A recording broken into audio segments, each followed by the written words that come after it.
శ్రీమతి లత గారి ఆధ్వర్యంలో జూన్ 15-16వ తారీఖుల్లో గానగాపురం యాత్ర మధుకరి సేవ సంప్రదించండి. నమస్తే, వెల్కమ్ టు సుమన్ టీవీ. నేను పద్మిని. ప్రస్తుతంతో పాటు ప్రముఖ ఆధ్యాత్మికవేత్త, ప్రముఖ న్యూమరాలజిస్ట్ లక్ష్మీ నరసింహస్వామి ఉపాసకురాలు శ్రీమతి స్రవంతి గారు మనతో పాటు ఉన్నారు. మాట్లాడదాం. నమస్తే అక్క. నమస్తే పద్మిని. అక్క, దత్తుడికి సంబంధించి ద్రామ్ బీజాక్షరాన్ని ఇస్తూ ఉంటారు, చెప్తుంటారు కదా, ఓం ద్రామ్ దత్తాత్రేయ నమః అని చదువుకోండి అని చెప్తుంటారు. కానీ అసలు ద్రామ్ మంత్రం ఎందుకంత దత్తుడికి ఇష్టం అనేది ఒకసారి మీ ద్వారా నేను తెలుసుకోవాలనుకుంటున్నాను. ద్రామ్కి ఉన్నటువంటి మహిమ ఏంటో కూడా తెలుసుకోవాలనుకుంటున్నాను. అలాగే ఎలా చేసుకోవచ్చు, ఎలా మొదలు పెట్టాలి, ఇవన్నీ కూడా మొదలుపెట్టి చేసుకుంటూ వచ్చే ఫలితం కూడా ఒక్కసారి చెప్పండి అక్క.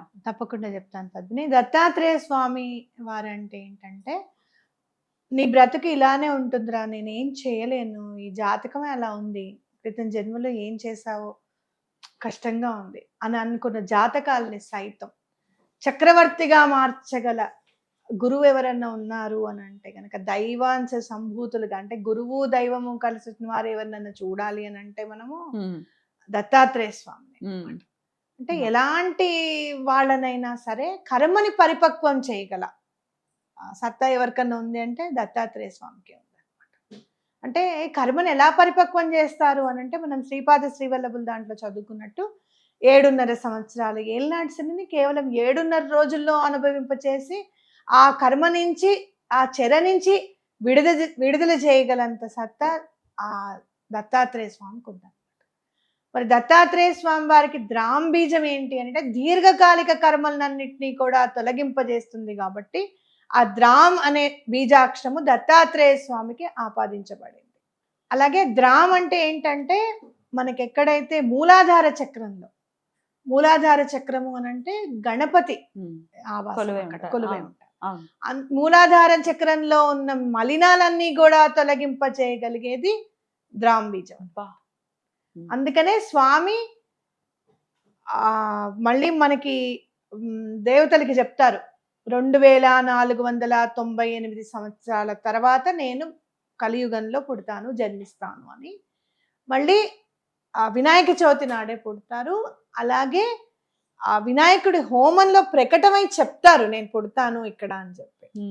అంటే ఏంటంటే, వినాయకుడు అంటే ఎందుకు ఎంచుకున్నారు అంటే, మూలాధారములో ఉన్న మలినములన్నీ తీసేస్తే మిగతా చక్రాలన్నిటికీ కూడా ఆ మలినం అనేది క్లియర్ అయిపోతూ ఉంటుంది అన్నమాట. అర్థమైందా నీకు? ఇద్దరికి అభేదం అని చెప్పకనే చెప్పటం ఇది అభేదం కదా. అభేదం, పూర్తిగా అభేదం. ఎక్కడైతే నువ్వు వినాయకుడిని పూజిస్తూ ఉంటావో అక్కడ శ్రీపాద శ్రీవల్లభులు కూర్చుంటారు అనేది గుర్తుపెట్టుకోవాలి. అద్భుతం. మన జీవితాల్లో వినాయక చవితి నాడు శ్రీపాద శ్రీవల్లభుల్ని కూడా పక్కన కూర్చోబెట్టి ఏ రోజైతే పూజ చేస్తామో ఆ రోజు నుంచి మన జీవితాలు మారిపోతాయి అనేది గుర్తుపెట్టుకోవాలన్నమాట. ఆ రోజు స్వామివారి పుట్టినరోజు కాబట్టి చక్కగా ఆయనకు కూడా పూజ చేయడం, సాయంత్రం పూట కాస్త ఉయ్యాలో ఊపడము, పాలు వెన్న అవి నివేదన చేయడము, ఇలాంటివి కనుక మనం స్టార్ట్ చేసాం. ప్రతి సంకటర చతుర్థి నాడు కూడా మొదలు పెట్టుకున్నాం అనుకో, ఇలా చేస్తాం స్వామి ఈ నెల నుంచి అని చెప్పి, ఆటోమేటిక్ గా 2 నెలలు 3 నెలలు 4 నెలలు అయిన తర్వాత గురువు అనుగ్రహం ఎట్లా ఉంటుంది అనేది తెలుసుకోగలుగుతాం. అలాగే ద్రామ్ బీజంలో ఇంకో మహిమాన్వితమైన శక్తి ఏంటి అంటే, దుర్గా అమ్మవారి శక్తి కూడా ద్రామ్ బీజంలో ఉంది. మీరు శూలిని దుర్గ హోమం చేసేటప్పుడు కొన్ని నామాలు దత్తాత్రేయ స్వామివే వస్తాయి అన్నమాట. అన్ని అభేదము. శూలిని దుర్గని ఎందుకు అసలు ఆశ్రయిస్తారు అంటే, ఎటువంటి కామ్యార్థం? బ్లాక్ మ్యాజిక్స్ టక్క టక్క రిమూవ్ అయిపోతాయి శూలిని దుర్గ హోమం చేసుకుంటే. శూలిని దుర్గ ఎవరు అనేది మనం చెప్పుకుందాం, ఫ్యూచర్ ఎపిసోడ్ లో చెప్పుకుందాం. ఆవిడ ఎందుకంత మహిమాన్వితమైనది అనేది కూడా తప్పకుండా చెప్తాం శూలిని దుర్గ గురించి. అయితే శూలిని దుర్గ హోమం చేసేటప్పుడు, అర్చన చేసేటప్పుడు ద్రామ్ బీజంతో ఉన్న దత్తాత్రేయ స్వామి వారి నామాలన్నీ కూడా వస్తాయి అన్నమాట. అంటే ఇక టోటల్ గా ద్రామ్ లో ఏముందయ్యా అని అంటే, మొత్తం టోటల్ బీజాక్షరాల్లో ఉన్నంత మొత్తం ద్రామ్ లో ఉంది అనేది గుర్తుపెట్టుకోవాలి. ఆ సారం అంతా, ఎఫెక్ట్ అంతా కూడా ద్రామ్ బీజంలో ఉంది. అయితే మరి దీన్ని ఎలా మరి ఉపాసన చేయాలి, మాకు ఒక గురువు కావాలి అని అనుకుంటే, ఆ దత్తాత్రేయ స్వామే గురువు అని భావించి గురు చరిత్ర చదివి, ఇవాళ నుంచి మేము ద్రామ్ దత్తాత్రేయాయ నమః అని అనుకుంటాం స్వామి, మమ్మల్ని జపం చేసుకునే విధంగా మమ్మల్ని అనుగ్రహించు అని చెప్పి చేసుకోవచ్చు. అద్భుతం అక్క. సో ఏ రోజు మొదలు పెట్టమంటారు? మేము చెయ్యాలనుకుంటున్నాము. గురువారం నాడు మొదలు పెట్టండి. ఉమ్. ఆ సంకటహర చతుర్థి నాడు మొదలు పెట్టండి. ఉమ్. అట్లా మనకి క్యాలెండర్లో ఇవాళ చాలా మంచిది అని చెప్తూ ఉంటాం. చిత్తా నక్షత్రం నాడు మొదలు పెట్టుకోవచ్చు. ఉమ్. అలాగే అనగాష్టమి చేసుకుంటాం కదా ప్రతి నెల.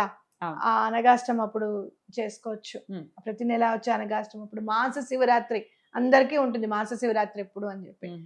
మాస శివరాత్రి నాడు కూడా చేసుకోవచ్చు. అద్భుతం. చేసుకుంటే ఖచ్చితంగా స్వామి అనుగ్రహం పొందటం అనేది జరుగుతుంది. అయితే ఇంకొక క్వశ్చన్ అక్క, దత్తాత్రేయ స్వామి జోలికి వెళ్ళాలంటే మాకు భయం వేసేస్తుందండి. న్యాయంగా ఉండాలి కదా మరి, మొడతాడు మరి.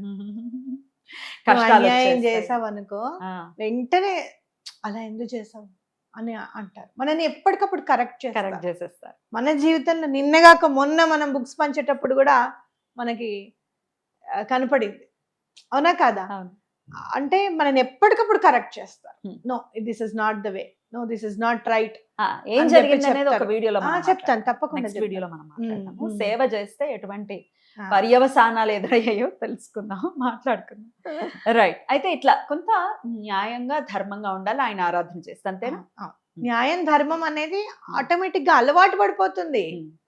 అలవాటు పడిపోతుంది. సేవ అనేది చేయాలనిపిస్తుంది, నలుగురికి వండి పెట్టాలనిపిస్తుంది. ఉమ్.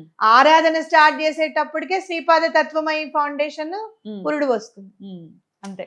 నేను కూర్చున్నాను, ఉమ్. ఎవరు వండి పెడుతున్నారు, ఉమ్. అబ్బా ఎంత బాగా వండి పెడుతున్నారో ఉమ్. అని అనుకున్నాను. మనం ఇలా చేయగలుగుతావా అని అనుకున్నాను. ఎందుకు చేయలేవమ్మా, నువ్వు చేయగలుగుతావు అంది మైత్రి. ఏమో మైత్రి, నువ్వు అమ్మని కాబట్టి నువ్వు అలా అంటావే ఉమ్. అని అన్నాను. ఉమ్. లేదు మమ్మీ చేస్తావు, చూడు నువ్వు చేస్తావు, నాకు నమ్మకం ఉంది అంది.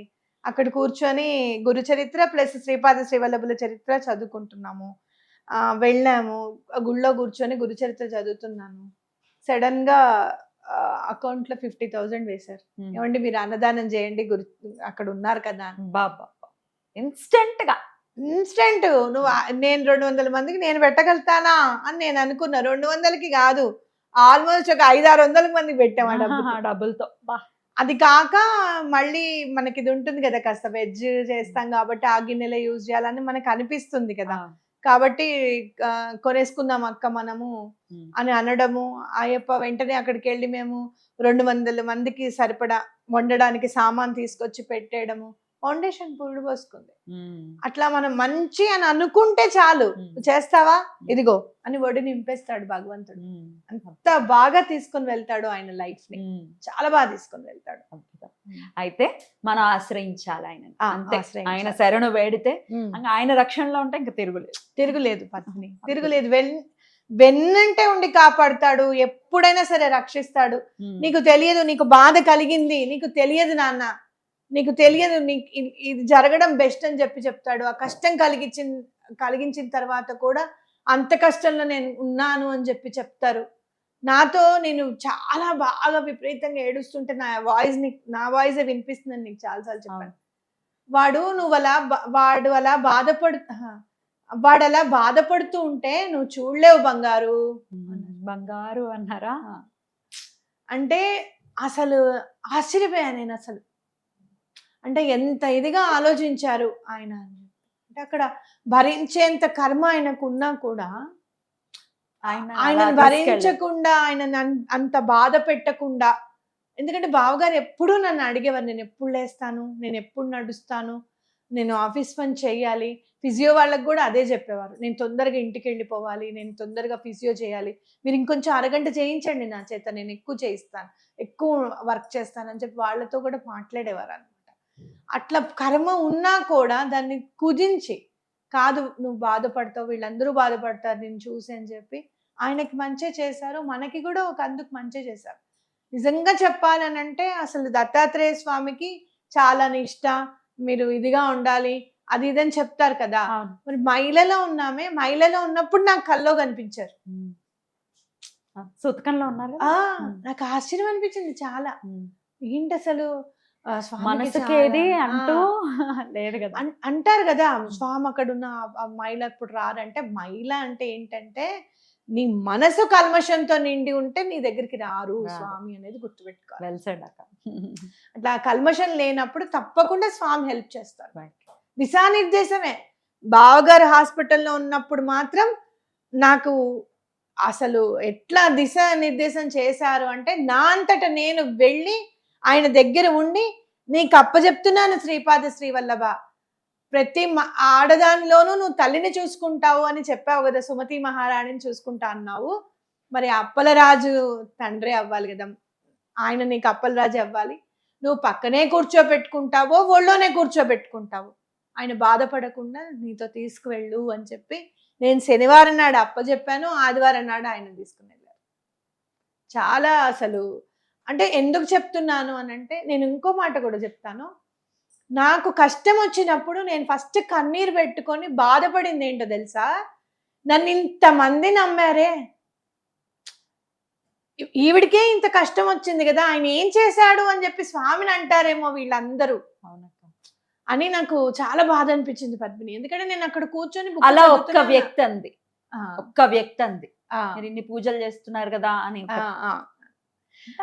తుచ్చు పుచ్చులు ఉంటాయి, అంటే బాధతో కూడా అట్లా బాధపడిపోయే వాళ్ళు ఉంటారేమో, స్వామిని వదిలేస్తారేమో అన్న చాలా భయం అనిపించింది నాకు. ఎందుకంటే మీరు చెప్పారు మేము స్వామి ఆరాధనలోకి వచ్చాము, చాలా మంది చెప్పారు తెలుసా, మీరు వదిలేస్తారేమో స్వామిని అనుకున్నాను. కానీ మీరు ఇంకా నమ్మకంగా, ఇంకా ఎక్కువ నమ్ముతూ, ఇంకా ఆయన పాదాలని ఇంకా గట్టిగా పట్టుకోవటం, ఏం పాజిటివ్ యాటిట్యూడ్ అక్క. మే 26 అద్భుతం. ఆయన స్ఫురణ అంతే అది.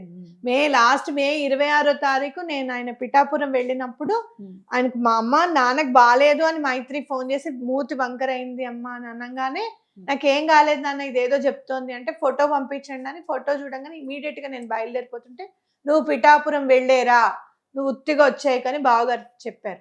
సరే అని చెప్పి నేను పిఠాపురం వెళ్ళిన తర్వాత అక్కడ ఫస్ట్ మృత్యుంజయ హోమం చేస్తున్నారు. మృత్యుంజయం హోమము అంటే ఏంటి, ఏ బాధ కలగకుండా ఎలా అయితే దోస పండు విడిపోతుందో, ఎవరో ఇట్లా తెంపకుండా అలా విడిపోతుందో, అలా ప్రాణాన్ని అలానే సంవత్సరంలో మళ్ళీ ఇదే మే 26 వచ్చే లోపల ఆయనని ఒక 6 నెలల్లో ఆయనలో కలుపుకున్నారు.